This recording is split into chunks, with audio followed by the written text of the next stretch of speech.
Denver Broncos Mile High View, no commercials, no bullshit. So, Colby, we got a game coming up with the Ravens. I said circle the calendar, but a lot with that team has transpired since the preseason. So we'll get into that. We'll go here. Let's go over the checklist here of wonderful things to talk about. We're going to talk about the breakdown, which is my film breakdown, which is more like an observation. Believe me, I didn't get the kind of time on it I would have liked. We're going to talk about the Broncos getting lucky. Hey, we all got to get lucky once in a while. We're going to talk about the reality of Bridgewater's limitations not equaling feelings for red zone woes. There was a lot of talk that, if we bring up Locke, it's feelings. And I'm like, well, no. But I also am going to say this, is that the whole Bridgewater thing, and we're going to get into that, is a self-fulfilled prophecy for what do you want to call pining for Aaron Rodgers. O-line is starting to take some criticism from STR finally because they can't just rag on the quarterback because it's kind of hard to rag on the quarterback when you're worshiping him on a pedestal.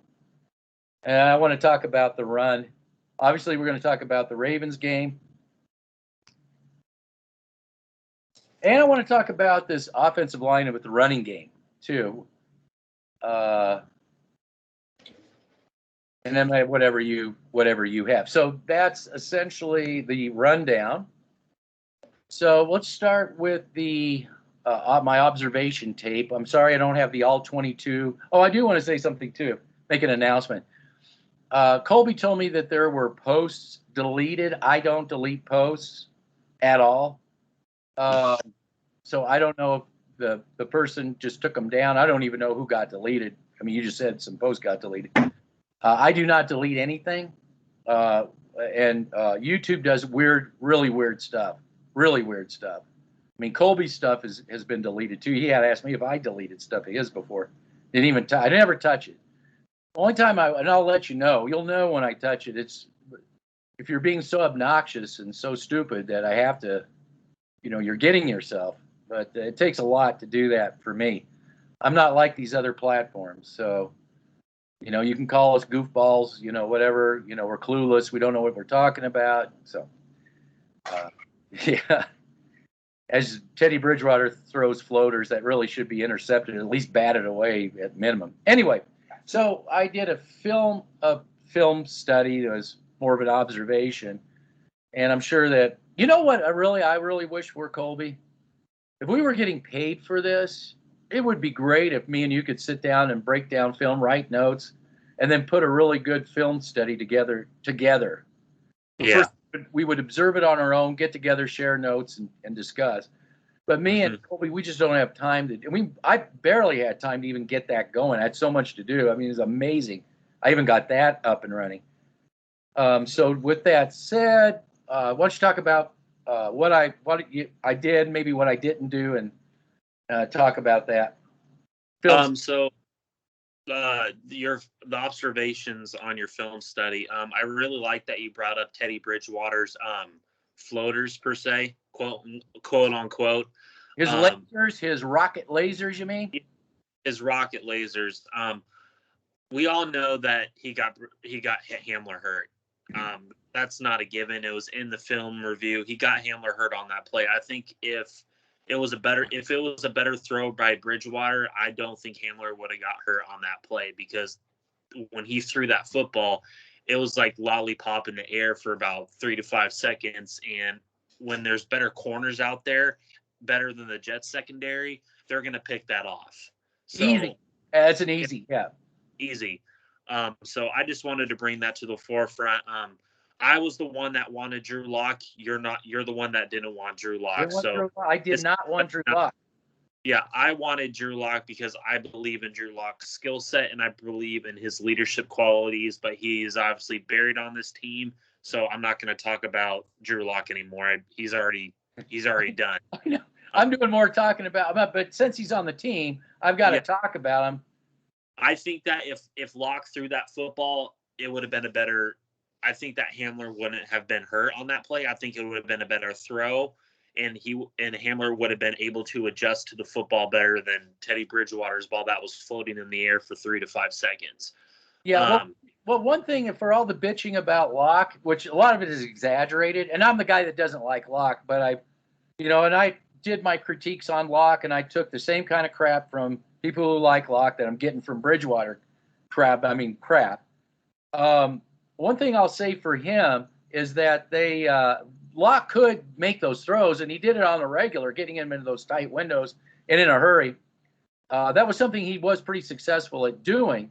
And it was the whole reason why you put him in. STR actually, by the way, that particular play that got Hamler injured, if you go back to my Jacksonville, that was the exact same play that almost got him killed in that game. And that one was even worse. Yeah. It was because it was high, and he had it was even higher, and he really, but it was the exact same play, and that's what I showcased that. And boy, does that as a sore spot for these Bridgewater people to point that stuff out. STR, by the way, pointed out, because the only person who will on STR is James Merrill at, but he pointed out when they were talking about Teddy Bridgewater's red zone woes, he just doesn't have the arm requisite to speed to throw that, to zip that in there in the red zone, and they're suffering from that. And he said, point blank, you decide to get away from what works in there with Locke to go with this, and you can talk about leadership, you can talk about he understands things, but when it comes to better teams, when they start picking off floaters, batting away floaters, and these third down and red zone woes by Teddy Bridgewater continues, how is that leadership quality going to look then? Yeah, I agree with you 100%. I think that the leadership quality in this team's quality in general is going to look pedestrian, in my opinion. I think that I want to talk about Bridgewater in this light. I wanted this would have been better if we got Teddy Bridgewater 2-3 years ago. But right now, this team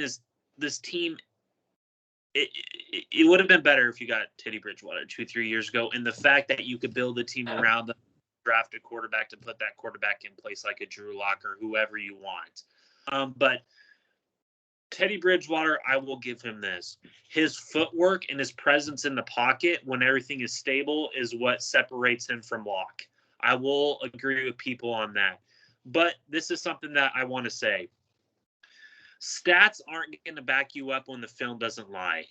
And I just want to say that. I just want to put that at the forefront with this whole Teddy Bridgewater argument. Teddy Bridgewater, yeah, he can have the greatest stats in the world, but on the film that this guy has provided you guys, the observations that he's provided you about Teddy Bridgewater's throwing mechanics, about him getting people injured, about certain plays that he just cannot connect with, it's not because he doesn't have a great arm. It's just because he doesn't have the requisite skill set to be able to push the ball down the field. That is not what Teddy Bridgewater is. He is a play action type quarterback that if the running game gets going, he will be able to hit some of those plays down deep. But when you're constantly asking him to throw, like on a 3rd and 8, to throw a go route to Cortland Sutton on a consistent basis, it's not going to connect every single time. When we talk about Drew Lock, we can't just sit up here and be like, oh, well, this is a highlight film of all the interceptions that Drew Lock threw. Well, why is that? You don't talk about maybe it was the Pat Shurmur playbook that was not requisite to what Drew Lock was comfortable doing. That's what me and you have consistently on this channel.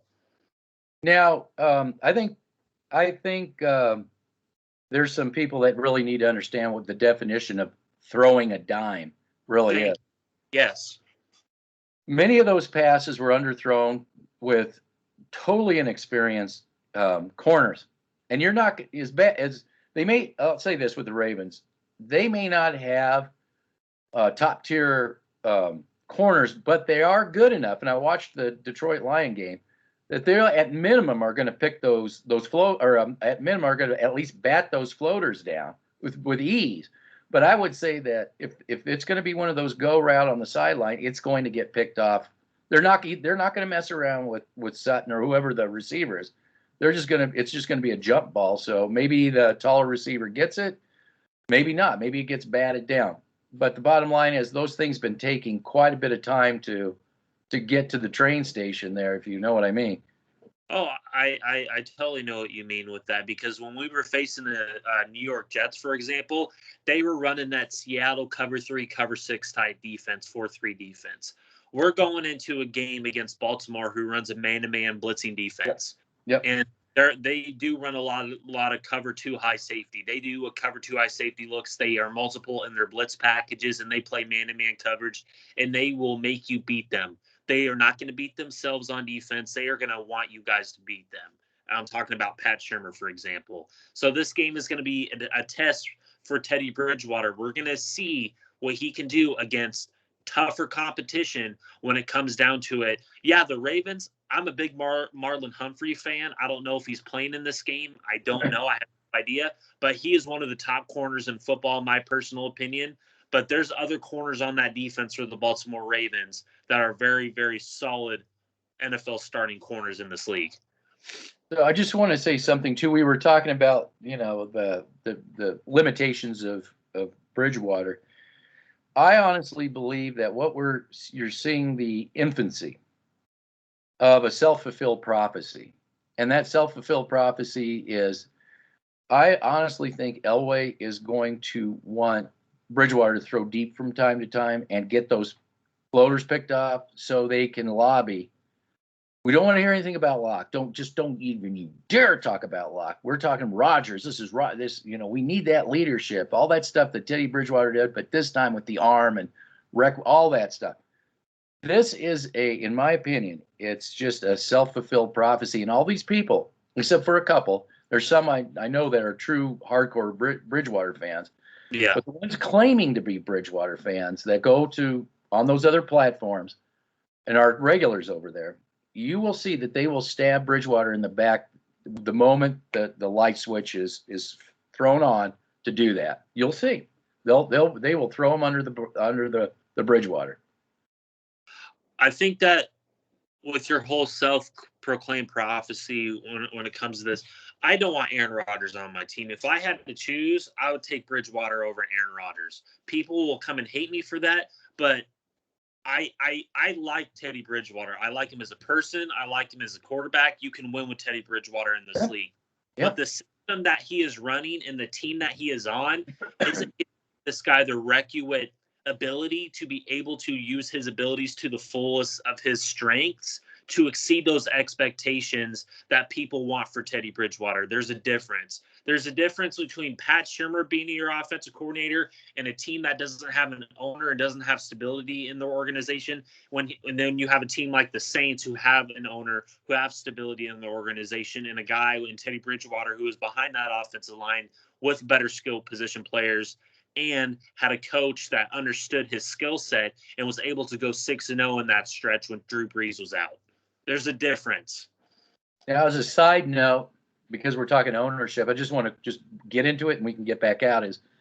They're trying to litigate this Kaiser right of refusal, and STR and the Denver media wants you to think that this is an easy throwout. That it is not, and it's proving that it's not. It's going to be very complicated because the whole reason Elway could not get a stakeholder, and the reason they say Kaiser lost, was because Elway said, "Oh, I don't want the team. I don't want the team." Because if they said that, then they would have won the case. So you have a very complicated. I told you this was going to be very complicated. Elway's trying to get his foot in the door any way he can. So, but the ownership situation is up in the air, and for all those that they're clamoring for Aaron Rodgers, or will be, especially you so-called Teddy fans out there that aren't really.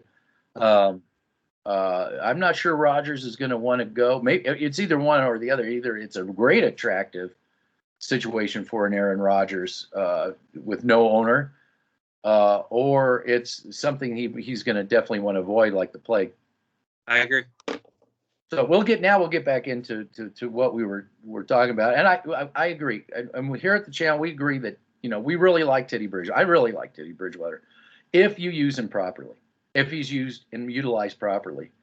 Um, and that will probably segue us into this. Oh well, yeah, we'll talk about all the other stuff in regards to this game, but we'll segue into the Ravens game. Okay. Um, for the Denver Broncos, I think the game plan is pretty simple. If Shermer doesn't complicate it and Elway they don't get egotistical, and that is watching the Ravens film. I believe as bad as the Denver Broncos have been run blocking, I believe this is a team they can serviceably run block. And I think that the passing should be equal to the running in this. And I don't think this is where you want to load it up and do go routes like you did with the Jets. Go ahead. No, I agree with you 100% on that. I like the game plan that you obviously saw because when I was watching the Lions game, they had a lot of success running the football. And it wasn't just running the football up the middle, up the middle, up the middle. They were very conducive on what they were trying to do running the football. What I mean by that is they were pulling the guard. They were running 2 to 3 tight end sets. They were running 12 to 13 personnel. And that's what Pat Shurmur needs to do in this game. Get Javonte Williams going. I am getting very excited about the prospect of Javonte Williams. I didn't like the pick coming out. And I honestly, I want to see him with better competition. I'm not going to say that he is a great pick right now, but I like the trajectory on where he's going. I like what the coach Curtis Modkins, the running backs coach for the Denver Broncos, is instilling confidence in that young man. I'm very, very pleased on the progression I have seen from Javonte Williams. You need to run the football in this game. You do not need to go throwing the football 10 to 15 times and only running the football 6 times. You need to run the ball. You need to play smash mouth football in this game. That's what the Ravens are built for, to play smash mouth football on both sides, on offense and on defense. You need to pull the guard. You need to start doing that because when I was watching the film with the Detroit Lions, they were doing an excellent job on not just running the football, but running the football in creative and different ways that the Baltimore Ravens didn't see when they were facing the Kansas City Chiefs, for example. So that gets us to the offensive line. The STR is finally admitting what we've been saying for what now 6 years on. Yep. That the offensive line is subpar, and of course because they can't, say anything bad about Teddy Bridgewater. And I told you, once they can't bitch about the quarterback, they'll finally discuss the offensive line. I personally think that because of the schedule that they've had, they've done better than last year because last year they really hit competition. So they've done better than last year in that regard. But, let's face it. Elway did not give Munchak the player personnel that he got when he was in Pittsburgh. So we're suffering for that. Of course we are. And now we got receivers out, and no Trinity Benson gone, and now who do they get? Some guy from who nobody Raiders, who I don't know who he is. So we knew who Trinity Benson was. I have continually said this on our channel since we hired George Paton. Maybe that's a move that George Paton was sent here to make. I don't know if that's the case. I'm just spitballing here. But in the regular scheme of things, I think what has happened, I think that you are seeing a difference with certain players on this team. And what I mean by that is I believe in George Paton. I believe in his philosophy. I believe in him as a general manager if given the opportunity to do so. But we all know he doesn't have the opportunity to do so. I believe that George Paton was brought in here, and this is my personal opinion, to do the dirty work for John Elway. I think John Elway was the guy who was going to go pay Ronald Darby 3 years, $30 million, and he's already hurt. A Graham Glasgow. And then George Payton, you can get a Quentin Myers, you can get a Mike Boone, you can get a David Moore if he pans out, stuff like that to do the dirty work for Elway. That's my personal opinion. I think that's accurate because the patterns are exactly the same. Yeah. Believe it or not, we're not the only ones who. There's a couple out there that have not acknowledged that too. That it's not going to change. And I think the deal is that I'll do the dirty work for me now, and you won't have to deal with me later. You can do what you want to do later. Yeah. Once I'm gone. That's accurate. You'll have free reign. Yep. You'll have free reign. And not only that, we can tell a prospective owner there's a general manager already. Everything's ready to go. Yes. I think that when we sit here, and I want to talk about the offensive line because I've glossed over that with the whole George Payton thing. But with the offensive line, people say that it's average. I disagree. I totally disagree with that because I'm seeing the same issues that I saw last year, even with all 5 starters. Lloyd Cushenberry, yeah, he's progressed in the little things, and I like that. But still, what are we continually seeing in the middle of the offensive line? We're seeing that push up the middle. I told everybody against the Jets, if the Jets had a competent quarterback, and same with the... You have just froze. You're still froze. Mr. Freeze has returned. This could be it. This whole thing may just come crashing to a halt. Yeah, you're totally frozen. Massey? Okay. You're going to have to say everything you said over again. Did you hear me say you're froze? No, I didn't hear that. Okay, probably because you were completely blocked out. So say everything you just said all over again from the beginning. You said the little things, and it's nice to see, but you're still the push up. Yeah, the push. And if the Jets had a competent quarterback and then he went out. Yeah. If the Jets and the Jaguars had a competent quarterback, the 2 games that we just played would have been a whole lot different. We're still seeing the same issues that we saw last year with this offensive line, in my personal opinion. We're seeing that push up the middle with the Jets and the Jaguars to some extent. So I'm not going to sit here and say that, oh, this offensive line is average. When I'm watching an offensive line, I do not want to see push up the middle because I want to keep everything behind them clean. The only person that has been playing to the standard that I want is Bobby Massey because we're not hearing anything from him. And I believe Bobby Massey has been a good pickup so far. I will give that for the first 3 weeks of the season. I will give him that. That has been a solid pickup for the Denver Broncos. How about the running? His running blocking. His running blocking is average. Yeah. I think his pass blocking is why they brought him in, is because his pass blocking, and Shermer likes to pass more than he likes to run the football. Yeah. And you're froze again. Okay, say that again. You're froze. It froze. I said his run blocking is less to be desired. Sorry. Yeah. So I apologize that we're at the mercy of Skype here. So sorry. Yeah. So here is my battle plan, and this will get us going into the defense a little bit. If I'm the Ravens, right now you have, and again, this is why I don't like quarterbacks like Lamar Jackson. If this is nice in college, you're young, all that. Once you get to the pro level, you start becoming the number 1 rusher. You're going to be the number 1 target for, major hits. A major hit, right? So you become a target for a major hit. And then what is up with Jackson right now? He is got a back injury, if I'm not mistaken. I believe so. Okay, so that kind of throws a wrench into your game plan a bit because you're going to get less running. You should anyway, and you're going to get probably less accurate throws if it's a back injury.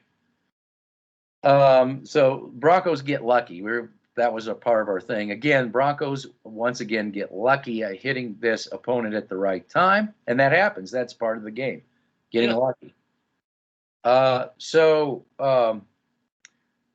the thing. If I am, let's just take the back injury out. I'm going to tell you right now. I was listening to SDR every now, and they just go over his running, his running, his running. Let me tell you, Lamar Jackson's running is not their bread and butter. It's not their bread and butter. It's a wrinkle in their offense. It is not their bread and butter. Their bread and butter is him throwing the rock. Period. That's really where the bread's buttered. Because he can get that ball to him in a hurry, unlike our guy, and they can score rather quickly. They can if they're not dropping the ball all over the place. He's going to get some playmakers back, I understand.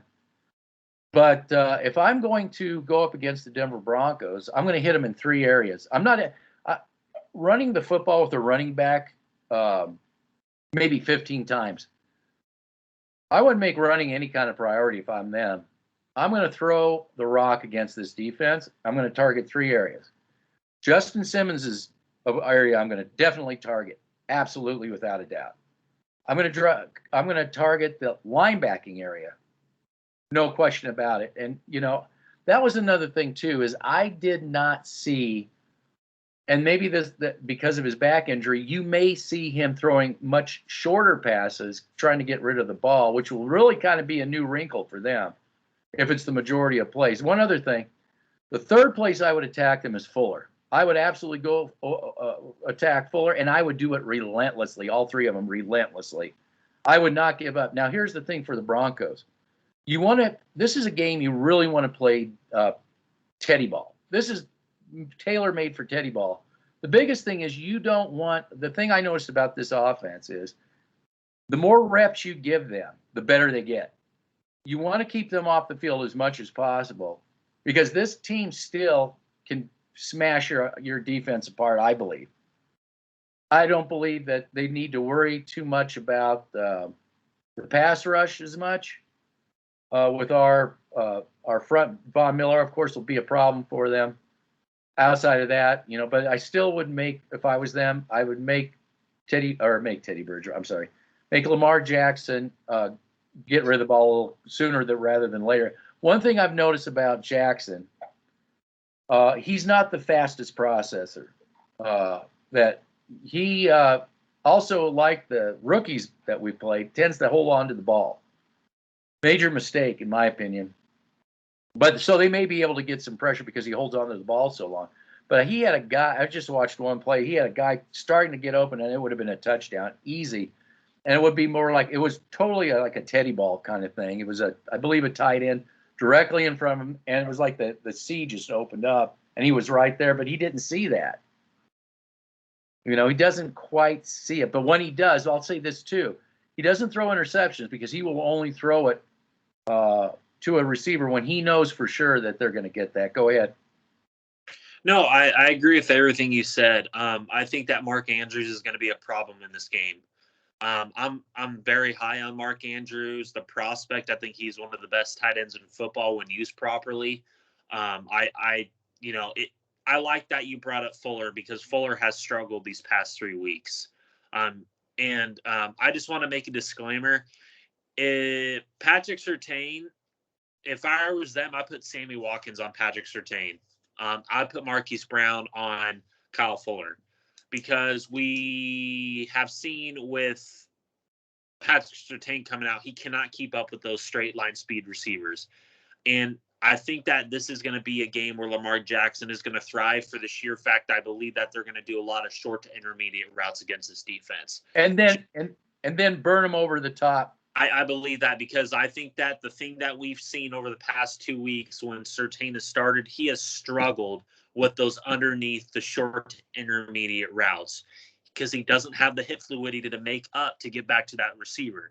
So if I was them, I would do what you said. I would go to Mark Andrews. I would attack Alexander Johnson. And I just want to put a disclaimer out there for all the people that were saying that Alexander Johnson had a good, solid coverage game against Zach Wilson. Of course he did, because Zach Wilson was not very good in this game against Denver. With Lamar Jackson, late to the party. Yeah, absolutely late to the party here. He missed his reads. Lamar Jackson, yes, he is a long processor, but I think that with his running ability, in my personal opinion, it makes up for that.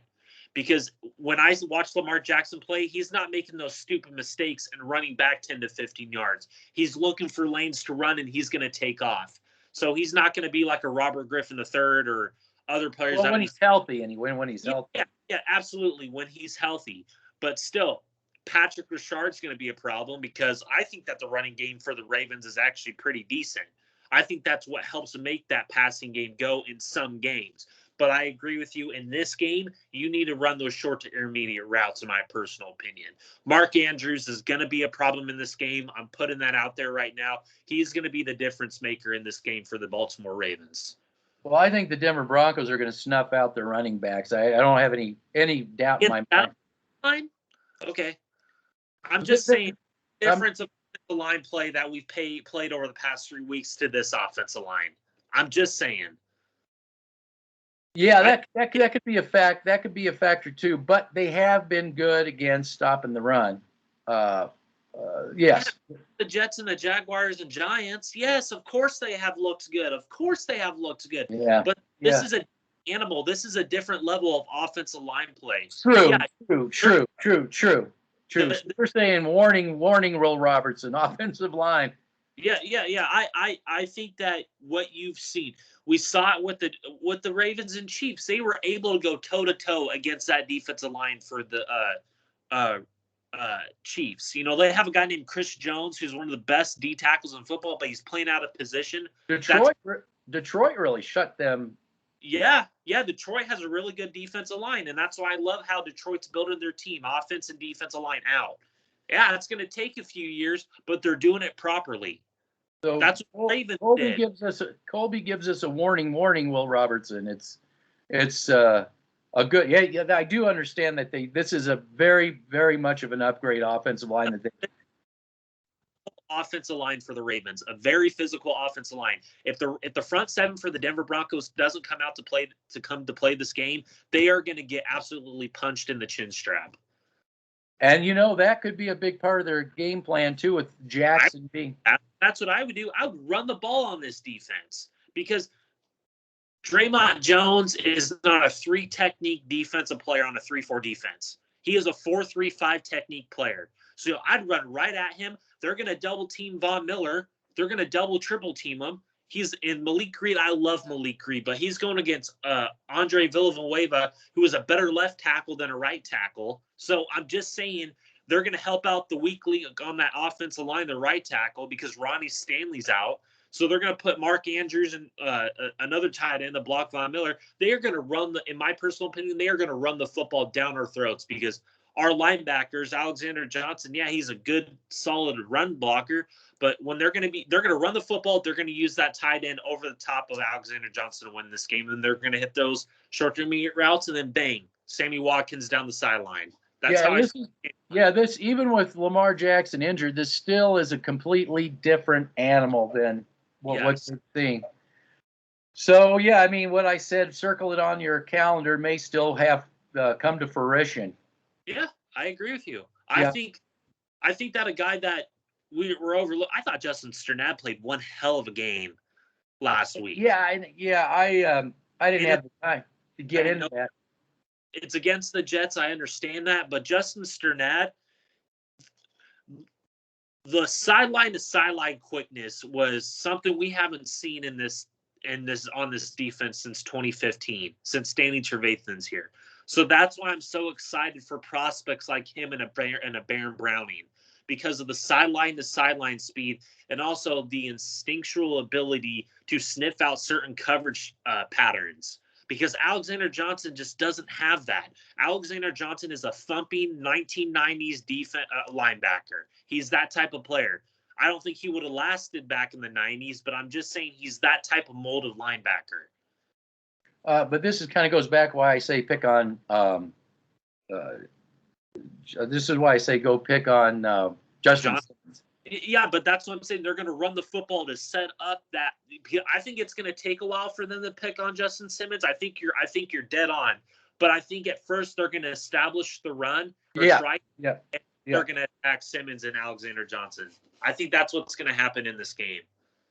Yes, and then over the top. Yep, and then they're gonna be like, oh yeah, we can go to Justin Simmons side with Fuller or Surtain. We're just gonna attack that field. Yeah, yeah. I was going to say too. I was That's going to say and test Surtain with certain receivers too. I was going to say that. Yeah, and I don't want to say up here and say that Surtain's been bad. I think Surtain's has played decent, but still Rashawn Slater and you obviously Micah Parsons on the Cowboys defense. These guys are just absolutely studs out there. Rashawn Slater on this offensive line. I mean, wow. I mean, man, I wish I just have dreams of having Rashawn Slater on this team. He would have made a huge difference for this. But forget what I said. I'm a talking head in the dark. Well, Collins is doing really well in Collins, yeah. He's doing very well in Cardinal land. Yeah, why do you think that Chandler Jones and J.J. Watt are able to get to the quarterback? Just saying. Yeah. Forget what we say. No, and I know. There you got a fan base stuck in the 90s too. I know. And STR is clearly, taking talking points, so there's no hope there. Yep. So, yeah, I think I never thought about that offensive line. I know they're definitely an upgrade big time to what the Broncos have faced thus far. And nobody has talked about that in any of the channels anywhere. Of course they haven't, because they don't pay attention to that type of stuff like I do. Yeah, and I'm glad you do. Because I knew going in that their offensive line is one of the top. They are a top offensive line. Yeah, they are top. Yeah, they might not have the names, but they have players that are more. They run a power scheme, and when you have guys that are 6'5", 350, and have good leverage technique, those are going to make Lamar Jackson. Those are going to make Latavius Murray. Again, Latavius Murray. I want to bring this up. Latavius Murray played for the Saints. This is also a different type of quarterback. Running back. Sorry. This is a smash mouth running back, and I don't want people to mistake that Latavius Murray, if they can get that running game going with him, he will be able to wear out this defense to things that we haven't seen these past 3 weeks. And I also want to bring up a guy named Tim Williams. He is more of your James Robinson that we face with the Jaguars, who has a better offensive line, what the Ravens do, than James Robinson in Jacksonville. Tim Williams is a very solid player. He is more of your Philip Lindsay, more of your Mike Boones, more of your Matt Breidas, more of your West Coast zone blocking schemes, but they use him in different ways than they do Latavius Murray. Yeah, they are getting some people back on their offense, is what I understand. Yes, they are. So that's going to be interesting too, and that may open up the playbook too. And with Jackson's injury, they're going to probably be more like what they are. Does that make sense? Yeah, that makes sense, because if they're going to come out passing the football, I think the Broncos have a better shot of getting to Lamar Jackson. But that interior, the offensive line for the Ravens, is one hell of a unit. And I don't think that Trayvon Jones and Shelby Harris are going to be able to get off of their. No. Once they get the leverage on those two, it's over. It's over. Well, you saw Jacksonville. I mean, they were totally ineffective with Jacksonville. I mean, totally. Even the Jets, they weren't. That offensive line, and you couldn't do that, and you think that they're going to be able to stop the run against this offensive line? I'm not trying to attack you personally. I'm just saying that when you look at the grand scheme of things and you look at the film, dude, they ain't going to be able to stop. I will be shocked if they were able to stop the run. I hope Fangio comes up with creative packages to maybe, confuse the Ravens. But the Ravens are a very stable organization who don't bullshit around. They are a very good organization who, let me just say, they build teams properly. They build their teams properly. Yeah. No, this isn't going to be anything like the first 3 games. I can guarantee that. No, it's not. Because it's player personnel against player personnel, and it comes down to the trenches. Yeah, and I also will make a difference in special teams too, because we all know that the Ravens have good because John Harbaugh is a special teams coach who understands that you need player depth to be good on special teams. And our special team sucks because we don't have the player personnel on that side of the ball to help make up for the loss that we have on offense and defense. We don't have the requisite player personnel on the special teams that the Ravens do. And the Ravens are a very good special teams unit. Not because of their coach, because of their player personnel. Yes. Yes. Yes. So it could be the reality checks start coming in. I wouldn't be shocked. Because nobody on the other channels, and no disrespect to them, I'm not trying to throw shade at you guys, but you guys don't look at the offensive line like I do. I look at the offensive line and defensive line like the Bible. I worship those two things because those are what makes both of the units thrive. I'm sorry. That's just the reality of the situation. You can say that I'm an old 90s fan, but every time that I watch, every time the good teams like the Rams, like the Buccaneers, like, the Chiefs to some degree, they build their team's offense and defensive lines, and they worship those. They worship them. They cut it. Chiefs, I will continue to bring this up. The Chiefs went out and worshiped the offensive line this offseason and got 5 damn good players. Why do you think that is? And then they drafted a center. They drafted a guard to take over for those guys. Just saying. They worship those. They worship those. Yeah, this is definitely going to be an interesting game, to say the very least. I agree.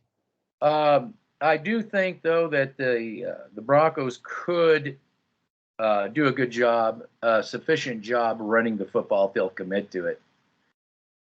They'll commit to some teddy ball. I think they can do some damage there, but if they decide they're going to start winding up and throwing stuff, and the only time that I would suggest that he does that is when there's a guy so wide open, he's not going to get hurt or be touched. That's all, I can say about the home run balls. Because I would say this, sorry, I would, if I'm Pat Shurmur, I would lean on that running game. I would lean on it. Even if it's not working, you need to come up with better play packages to run the ball. Okay, you can't run out the middle 10 to 20 times. You need to pull the guard. You need to run certain play packages that can get those wide zone lanes open, those power gap schemes open. You cannot sit here in this game and expect, oh yeah, we have Melvin Gordon and Javonte Williams just running up the middle 10 to 20 times this game. You need to run it effectively, efficiently, and creatively in this game. Yeah, you want better running dynamics than what yes. Running dynamics. Yeah, than what we've seen so far. So I'm not going to give predictions. I mean, this game, it's going to. I believe it's going to be close, but there's always that chance this one could get away too. I'm not going to give any predictions in this game.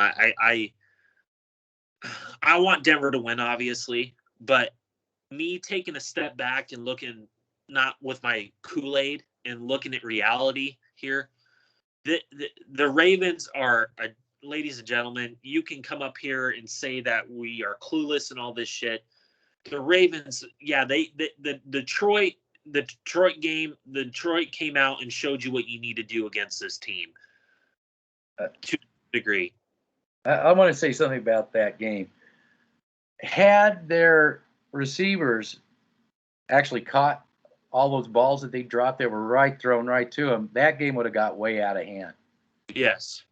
And they were doing it. They did it. They weren't doing shit running the football. The Ravens, they weren't doing shit running the football. But they were able, like I said, had they actually caught those passes, that game would have quickly got out of hand. Quickly. Yeah. And I just want to say that I agree with running, and I think that, they should give that a whirl and they should work on that. But I believe, as much as you think that this team is vulnerable against the run, I believe this team is just as vulnerable against the pass. I disagree because the Lions' defensive line is way better than our defensive line. In my personal opinion, with both of the exceptions of pass rush. No, I'm talking about the Ravens. I'm talking about the Ravens, not the Broncos. Okay, well, the Ravens, yeah, I agree with what you said. I thought you were talking about Denver. No, I'm talking about the Ravens. I'm saying that as much as you think that the Ravens can run the football on the Broncos. I feel in the exact same way with the passing. I think this team can blow the doors off this so-called most expensive defense, this great, wonderful 2005. I feel that it's just one touchdown after another waiting to happen. I agree with that, but I also think that the Ravens can run the football on this defense. So what we're saying is look out, batten down the hatches. Yeah, because like seriously, just ask yourself this. You think that the Broncos offensive line is going to be able to run on that front seven with Calais Campbell, Justin Houston, and all the other guys on that defensive line, and Patrick Queen, a guy that I wanted? You think, honestly, ask yourself that. You really think that with a John Harbaugh defense that runs a lot of man-to-man, blitz packages techniques, and they are very creative in those blitz packages, and they're a very disciplined defense that doesn't hardly misses any tackles to some extent. You really think that they're going to be able to run the ball against this defense with Pat Shurmur as your offense coordinator? Well, when I saw the film, they were struggling mightily against Detroit's running, but Detroit Lions live off that running game because they have a very good offensive line. The Lions' offensive line is one of the best in the NFL because they built that thing. That could be true too, and that could be true. They let a guy. You told me this because you have a lot of lying people. They let Graham Glasgow go, and they signed Frank Ragnow, one of the best centers in football, gave him all that money. Yeah, for reasons. And now got Penei Sewell in the draft. The top tackle? It was him and Slater, and then they have Jonah Jackson and Logan Sternberg, they're just power gap players.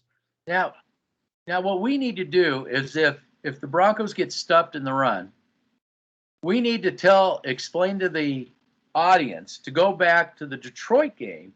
Yes. And take a look at offensive lines. We need to analyze offensive lines and start doing that and stop obsessing over receivers and corners and all this 90s crap. Just an FYI, doesn't Trinity Benson play for Detroit now? Man, I wish I had him. Oh, yeah. I didn't specifically see if he was playing. He was.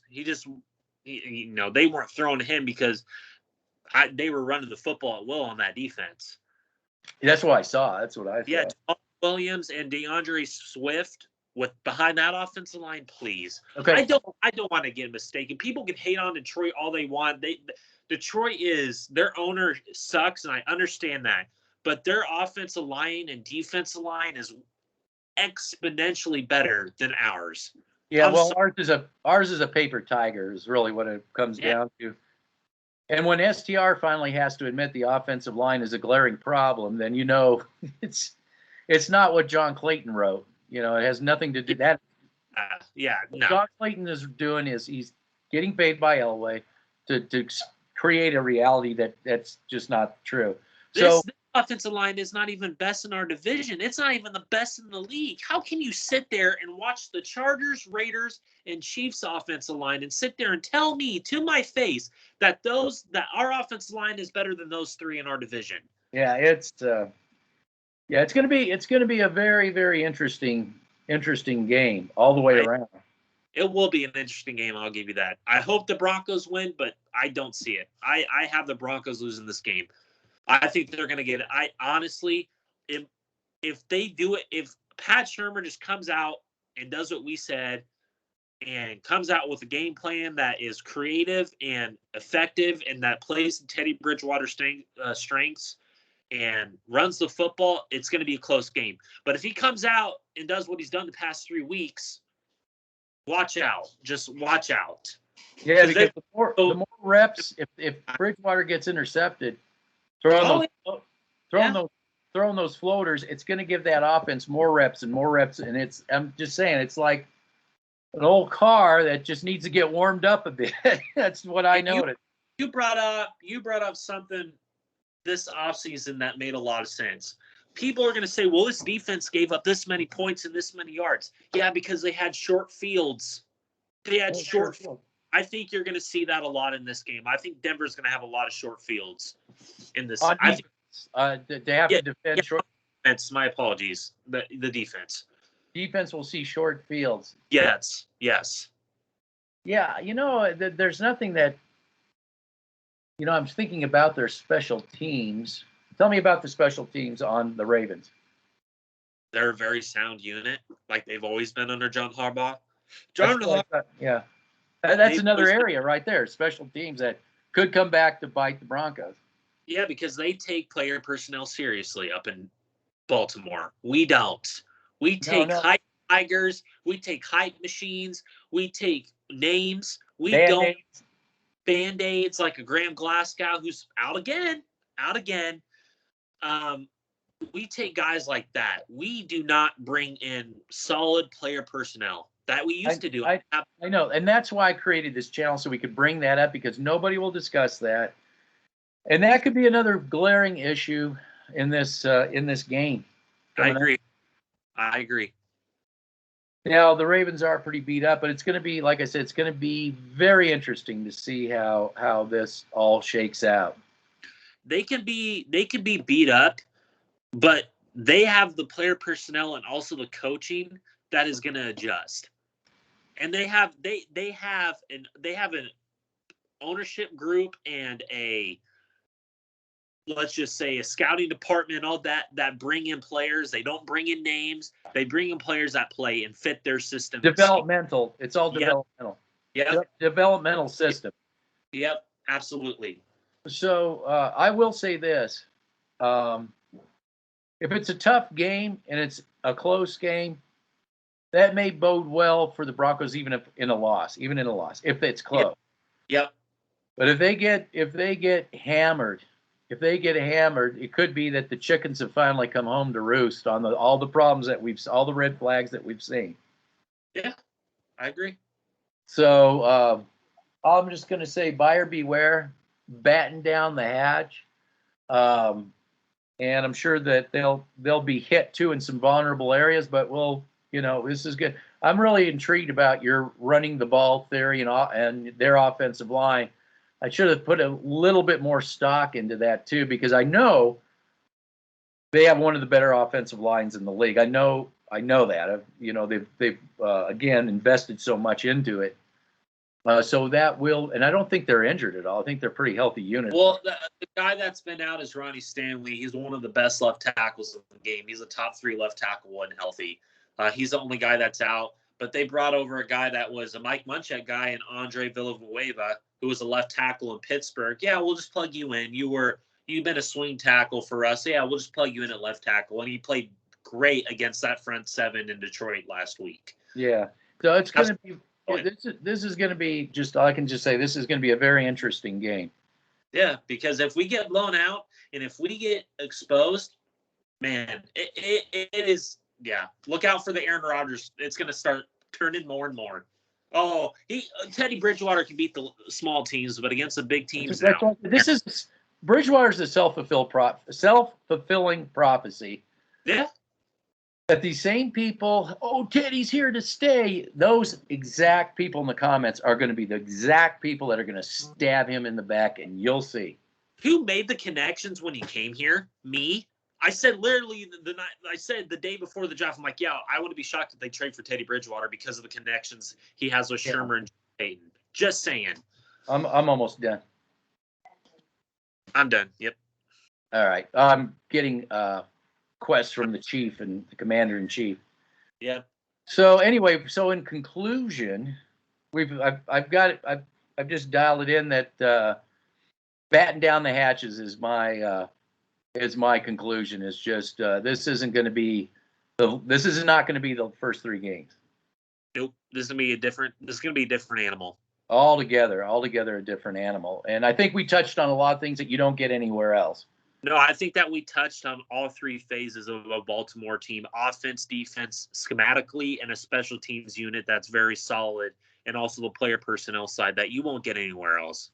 One thing I want to say in parting about the Ravens is they are a scrapping team, and they don't give up. I mean, they hang and hang if they're behind. I mean, they played everybody close, whether good or bad, good teams and bad. They played them all, and they just don't give up. They scrap and scrap and scrap, and that's to me is where I'm thinking this all may come to a head. Which team is hungry? Who can scrap the best? I think that we have continually said, This team hasn't faced adversity yet, and you said it in your last film review, and I've said it continually. When this team is down at half, let's just say 17-7 or 14-7, what are they going to do? Are they going to, put their tails between their legs, or are they going to come out scrapping like the Baltimore Ravens have done over the past 3 weeks? Because the Baltimore Ravens have built that culture over time. That's why they're scrappy like that. 20-7. All right. So I think that's a wrap. What do you think? I agree. And hopefully we'll talk after the Ravens game. I'm sure we'll have plenty to talk about. There's no shortage of that. Let's do it. All right. Take care. Take care. Bye.